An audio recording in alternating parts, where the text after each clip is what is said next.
It is Monday, September 29th, 2025. Happy birthday to my great father. Wonderful example for me. It is his birthday, so just wanted to give him a bit of a shout out, even though he doesn't listen, not much of a soccer guy, so that's okay. We are joined here today live from St. Louis. Maddie, how are you doing? I am basking in the glow of a 9-1 US U20 World Cup victory over New Caledonia. That's a It was, mouthful. yes, well, 9-1. I actually had time to look up where New Caledonia is so that I don't have to say they're in the South Pacific. They're 750 miles from Australia, but they did not have a good day, mate. What's the population there? How No many idea. people are we looking at? At least 20 that I could see on the field. I think the roster is 21, and then they've got coaches, so there's got to be 40 or 50 people at least.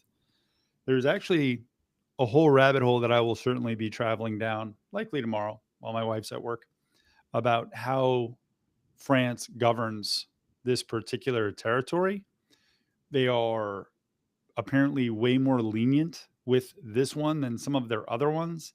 And somehow that has caused such strife that the men's national team had to withdraw from World Cup qualification because there was fighting about it on the island that it is. Which, Really? wouldn't you think that would Like just be the better? Like, why are we fighting about that? But apparently it caused all sorts of soccer issues. So I think this was their first goal that they scored in the U20 World Cup. So congratulations, New Caledonia. The U.S. goalkeeper decided it would be a fun idea to pass it to a striker who is roughly 4.5 to 5 feet in front of him. You know, soft as butter, the easiest pass you've ever seen in your life. I don't know. One of those bold moves, like where you wave the flag at the bull and then act surprised when the bull kicks you. I'm just saying, Gavin Beavers would not have done that had he been invited. would not have happened. Xavier Gozo did not score a goal. Neither did Marco Zambrano, unfortunately, although both played. Xavier got about 57, 58 minutes. He did assist on the first goal, which unfortunately is now not the match-winning goal. And I think that was about the extent of his involvement on the score sheet, but was wildly, wildly involved, stretching everything down the left side. Zambrano was a fox in the box. He had so many almost chances where one of his teammates would just nip in front of him and tug it in. He had one bicycle kick attempt. I think it was the third goal, and somebody late arriving ran in and headed it. And I'm like, dude, when you see your buddies about to do a bike, just let them do it. But it is what it is. Other than that, I've just been working on my latest invention, which is a telepathically controlled air freshener. Okay. Yeah, Tell me about it. It makes sense when you think about it. It's a telepathically controlled air freshener. It makes sense when you think about it. You need to be put down. That's ridiculous. Don't like that. Don't like that at all. Hey, man, that's why they call me El Tigre Sabroso. Actually, Don't even know. I do not know why they call me that. That's just what they call me at the stadium. I figured I'd put it up there since it's Hispanic Heritage Month. Okay. I like it. Well, who does US have next and when are they playing? They play France on Thursday. Ooh, that's going to be a tough match. France beat South Africa 2-1, I believe, on a penalty kick yesterday. So France, 2:00 Mountain Time. And it will be on Universo if you habla de español, or you can watch it on FS1 if you care to watch it in English. Well, very nice. Thank you so much, Maddie. I mean, hopefully they go far, but if they don't, it would also be kind of nice because we could get our players back. So would be cool to have them back. They will. Gozo will, of course, miss the upcoming matchup against Colorado and will most likely, I mean, yeah, unless they move on out of the group stage, they'll most likely miss the match against Seattle as well. I don't see chat from the people in our audience on YouTube. I did. I'm sure everyone is in there right now seeing how funny my joke was, but I can't see it. That's okay. Well, maybe next time. You just got to come up with a better joke if you want people to chat there. So If you are listening, thank you so much. You can always listen to us live. Again, we're trying to go 7:30 Mondays. That's mountain time for those listening not in the mountains zone. Sucks for you because mountain time is the best time in my personal opinion. We are missing someone from the Eastern time zone today. LD decided that Disney World would be very fun to take his kid to. And he did have a lot of great pictures on Instagram with him and his kid and his wife. So I guess it's acceptable this time. He better not do it again. Disneyland is strictly something that you just don't do during season. We're a couple of weeks away from the off season, and he should have waited. So I can't believe that he would do that to us. Unbelievable from the man in Miami, technically Orlando, but that's all right. So RSL over the weekend, they had a must-win game, as everyone knew. It was talked up. The players knew it was must-win. They talked about how this felt like playoff time, do or die, and it was against a team that's been very hot. We talked about it last week on the podcast. Austin is one of the better teams in the league currently, just in their run of form. They've had a fantastic Open Cup run. They actually play on Wednesday. It does September have 30 or 31 days. So they play on October 1st. The September only has 30 days. Breaking news. They play Nashville at home in the U.S. Open Cup. Maddie, who do you want to win the U.S. Open Cup final? Nashville. Nashville. Do you have a reason? Yeah. They're a good team. I like this. I like the city. I like the fan base. I have a lot of friends down there. Sure. I don't really have strong feelings one way or the other about Austin. I just I have like this tiny little bit of dislike because one of their beat writers went after the head coach Nico Estevez earlier this year, and everybody and all the fans were like, "Yeah, good. That was good that you did that." And I was like, "You were kind of just a jerk for no reason." Like they asked him a question about the run of form they were in and him saying he was proud of Oh, his right. players or something like that. And it was, but the thing was like, they were like, yeah, you said this and that's not, how can you say that? And he's like, that's not what I said. And the guy's like, you just said it. But he hadn't said it. So for that reason, Well, and because I appreciate BJ Callahan coaching for the US, I'll go for Nashville. okay. I like it. I think I'd go for Nashville as well. I like Andy Mukhtar. I don't like Surridge because I'm wrong about him. Thought he was a bust. So I don't like that I've been wrong. He's been on fire this season, but overall, I think I'd take Nashville as well. They also, I don't know. I know that they're both new teams, but something about Austin just rubs me the wrong way, especially the whole Columbus thing coming in. And I'm just like, I think that I'll always just root against Austin if I have to. So not that I hate them or anything. They don't really do too much wrong. I also don't like Stuver very much because he pisses me off whenever we play him. Um, I He's think he's such a a good great goalie, goalie. though. Yeah, He's a great great goalie. He goalie. And just he's a pisses really me good off. dude, too. Yeah, I just hate playing against him. Except for this time. This time it was fine. I liked playing against him this time. So RSL does take on Austin FC. Austin did choose to rotate a decent amount in this one. I'm going to go ahead and share my screen for those of you with us in the broadcast here. All right, so Austin FC rolled out a pretty rotated lineup. The big players that were not on the starting 11, Owen Wolf, Marto Uzuni, and Osman Bukhari. Those were the three main ones. They also chose to rest one of their center backs, Alexander Svatok. I don't know how you say that, but he started quite a few games for them, went all 90 in their most previous matchup against, I believe it was Seattle. So this matchup, it was pretty clear where they put out a lineup that was good enough to try for some points. It wasn't their second, like their academy lineup by any means, but it was for sure a rotated lineup on the road at elevation when they have a final coming up on the weekend. So it made sense why they chose to rotate. RSL, on the other hand, put out a lineup very similar to what we've seen throughout the majority of this season. We start with Olatunji and Cruz up front, the preferred pairing for Pablo Mascheroni and crew. We have Luna on the left, Kalaskan and Ojeda in the middle with Gonsalves on the right.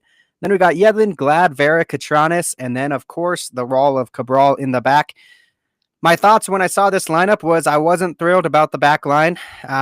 We talked about it quite a bit last week. They played well tonight, so their performance was fine. But I was pretty frustrated that